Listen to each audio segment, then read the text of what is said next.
नमस्ते, मैं हूं पूनम गौड़ और आप देख रहे हैं oneworldnews.com की प्रस्तुति उन ग्रहों की बातें। आज के प्रोग्राम में बताऊंगी आज का पंचांग, हर राशि का राशि फल, कहानी किस्से में सुनाऊंगी परशुराम और सहस्त्रबाहु की कहानी और आखिर तक मेरे साथ जुड़े रहिएगा। जिनका जन्मदिन है उनका वर्ष फल बताऊंगी और साथ में साल भर के उपाय भी। शुरू करते हैं आज के पंचांग से। आज मंगलवार 29 अप्रैल 2025 है। वैशाख का महीना चल रहा है। शुक्ल पक्ष की द्वितीया तिथि रहेगी शाम 5:31 तक, उसके बाद में तृतीया। कृतिका नक्षत्र रहेगा शाम 6:47 तक और उसके बाद में रोहिणी। सौभाग्य योग रहेगा दोपहर 3:54 तक और उसके बाद में शोभन योग। 1.5 घंटे के लिए राहु काल रहेगा दोपहर 3 बजे से शाम 4:30 बजे तक। त्रिपुष्कर योग लगभग 12 घंटे के लिए रहेगा प्रातः 5:42 से शाम 5:31 तक और सर्वार्थ सिद्धि योग रहेगा प्रातः 5:42 से शाम 6:47 तक। दिशाशूल रहेगा उत्तर। आज भगवान परशुराम जयंती है। आज कहानी किस्से में भगवान परशुराम और सहस्त्रबाहु की कथा सुनाऊंगी। बात करते हैं राशि फल की। मैं यहाँ बता देती हूँ कि मैं राशिफल चंद्र राशि से या नाम अक्षर से बताती हूँ। शुरू करते हैं मेष राशि से। कला के क्षेत्र में व खेल के क्षेत्र में रुचि बढ़ेगी। किसी विषय पर गहराई से चिंतन कर सकते हैं आप। प्रेम प्रसंग बढ़ेंगे। शेयर मार्केट से लाभ होता दिख रहा है। वृषभ राशि, मनचाही वस्तुओं में निवेश कर सकते हैं। कोई चीजें छुपा भी सकते हैं। प्रॉपर्टी से, वाहन से लाभ होता दिख रहा है। मिथुन राशि, आज आप अपने में रोज से ज्यादा स्फूर्ति महसूस करेंगे। कोई एग्रीमेंट साइन कर सकते हैं। किसी कॉन्ट्रैक्ट की जिम्मेवारी ले सकते हैं। कर्क राशि, फैमिली बिजनेस का हिस्सा बनने का मन बना सकते हैं आप, या पुराने स्वर्णाभूषणों का भी व्यवसाय कर सकते हैं। आपके कुटुंब के नाम पर आज आपको मान सम्मान मिल सकता है। सिंह राशि, शांति से कार्य करने में मन लगेगा। रिसर्च के विद्यार्थी अपने विचारों से, अपनी सोच से रिसर्च करेंगे। कार्य कौशल में सुधार होता दिख रहा है। स्वेलिंग या मोटापा आज सता सकता है। कन्या राशि, गुप्त योजनाओं से समस्याएं खड़ी हो सकती हैं। संपत्ति जब्त हो सकती है। धोखा खाने से बचें। निवेश किया धन वापस नहीं मिलता दिख रहा। बेहतर रहेगा कि आज का दिन अपने साथ बिताएं और मनन करें।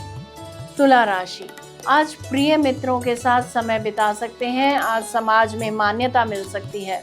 वृश्चिक राशि, शान की नौकरी मिल सकती है। प्रमोशन के योग बनते दिख रहे हैं। अपने कार्य की वजह से आपका नाम रोशन हो सकता है। धनु राशि, कला से, खेल से जुड़े लोगों को नाम और शोहरत मिलती दिख रही है। अगर अजनबियों के साथ अंतरंग रिश्ते नहीं बनाना चाहते हैं तो धार्मिक अनुष्ठानों में भाग लें। विदेशी समझौते आज तय हो सकते हैं। मकर राशि, आज यात्रा टाल दें। चोरी का भय है। अगर आपने पिछले समय में कोई गैर कानूनी कार्य किया है तो पकड़े जाने का भय रहेगा। कुंभ राशि, टैक्स डिपार्टमेंट का नोटिस आज मिल सकता है। समाज में मान सम्मान बढ़ेगा। जीवन साथी से लिखित वार्ता हो सकती है या जीवन साथी के साथ छोटी यात्रा पर जा सकते हैं। मीन राशि, प्रतियोगिता में सफलता मिलने से लाभ होता दिख रहा है। चिकित्सा के विद्यार्थियों को वजीफा मिल सकता है। किराए से आय बनेगी। रसोई के बर्तन आज आप खरीद सकते हैं।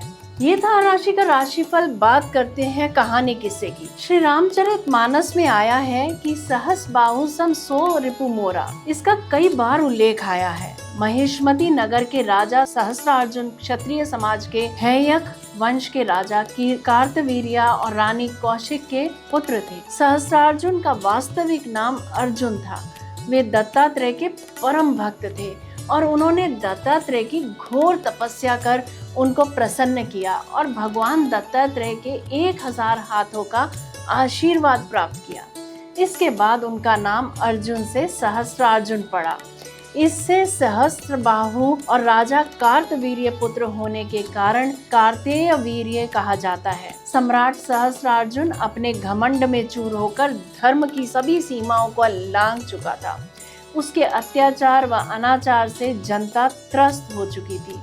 वेद, पुराण और धार्मिक ग्रंथों को मिथ्या बताकर ब्राह्मण का अपमान करना, ऋषियों के आश्रम को नष्ट करना, उनका अकारण वध करना, बेकसूर प्रजा पर निरंतर अत्याचार करना, यहाँ तक कि उसने अपने मनोरंजन के लिए मद में चूर होकर अबला स्त्रियों के सतीत्व को भी नष्ट करना शुरू कर दिया था। एक बार सहस्त्रार्जुन अपनी पूरी सेना के साथ झाड़ जंगलों से पार करता हुआ जमदग्नि ऋषि के आश्रम में विश्राम करने के लिए पहुंचा।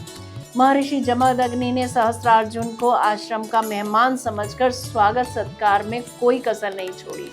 कहते हैं कि ऋषि जमदग्नि के पास देवराज इंद्र से प्राप्त दिव्य गुणों वाली कामधेनु नामक अद्भुत गाय थी। महर्षि ने उस गाय की मदद से देखते ही देखते पूरी सेना के भोजन का प्रबंध कर दिया। कामधेनु के ऐसे विलक्षण गुणों को देखकर सहस्त्रार्जुन को ऋषि के आगे अपना राजसी सुख कम लगने लगा। उसके मन में ऐसी अद्भुत गाय को पाने की लालसा जागी। उसने ऋषि जमदग्नि से कामधेनु को मांगा, किंतु ऋषि जमदग्नि ने कामधेनु को आश्रम के प्रबंधन और जीवन के भरण पोषण का एकमात्र जरिया बताकर कामधेनु को देने से इनकार कर दिया। इस पर सहस्त्रार्जुन ने क्रोधित होकर ऋषि जमदग्नि के आश्रम को उजाड़ कर दिया और कामधेनु को ले जाने लगा। तभी कामधेनु सहस्त्रार्जुन के हाथों से छूटकर स्वर्ग की ओर चली गई। जब परशुराम अपने आश्रम पहुंचे तब उनकी माता रेणुका ने उन्हें सारी बातें विस्तार पूर्वक बताई। परशुराम माता पिता के अपमान और आश्रम को तहस नहस देखकर आवेशित हो गए। पराक्रमी परशुराम ने उसी वक्त दुराचारी सहस्त्रार्जुन और उसकी सेना का नाश करने का संकल्प लिया। परशुराम अपने परशु अस्त्र को साथ लेकर सहस्त्रार्जुन के नगर महिष्मतीपुरी पहुंचे, जहां सहस्त्रार्जुन और परशुराम का युद्ध हुआ, किंतु परशुराम के प्रचंड बल के आगे सहस्त्रार्जुन बौना साबित हुआ। भगवान परशुराम ने दुष्ट सहस्त्रार्जुन की हजारों भुजाएं और धड़ परशु से काटकर उसका वध कर दिया। सहस्त्रार्जुन के वध के बाद पिता के आदेश से इस वध का प्रायश्चित करने के लिए परशुराम तीर्थ यात्रा पर चले गए।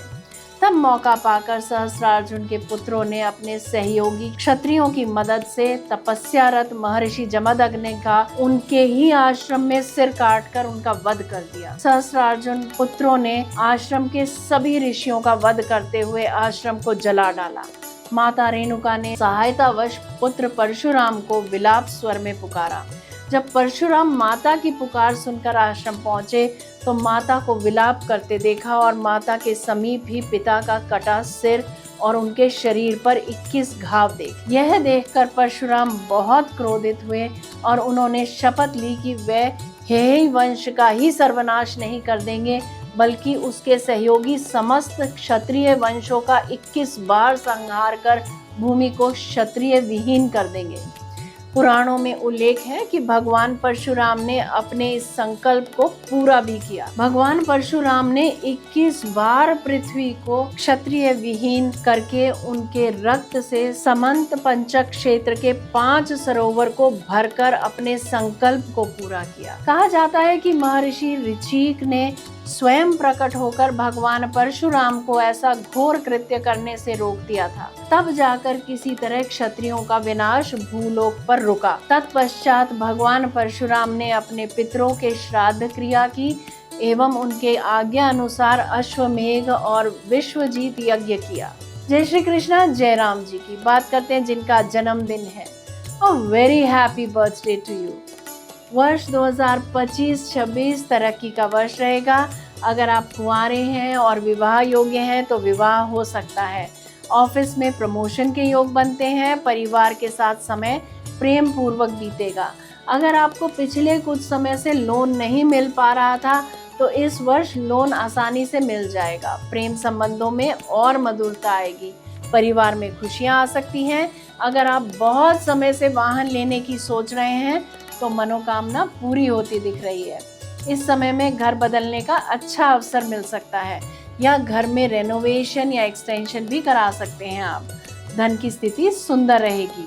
बात करते हैं साल भर के उपायों की। प्रतिदिन हनुमान चालीसा का पाठ करें अथवा सुने। प्रतिदिन ओम गृणी सूर्याय नमः मंत्र जपते हुए सूर्य को अर्घ दें। यदि मेरा ये प्रोग्राम आपको पसंद आया है तो इसे लाइक शेयर सब्सक्राइब करें, बेल का आइकॉन जरूर दबाएं और कल फिर मेरे साथ जुड़िएगा oneworldnews.com की प्रस्तुति उन ग्रहों की बातें में।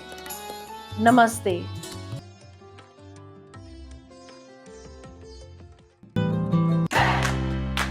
Press the bell icon to never miss a video from One World News.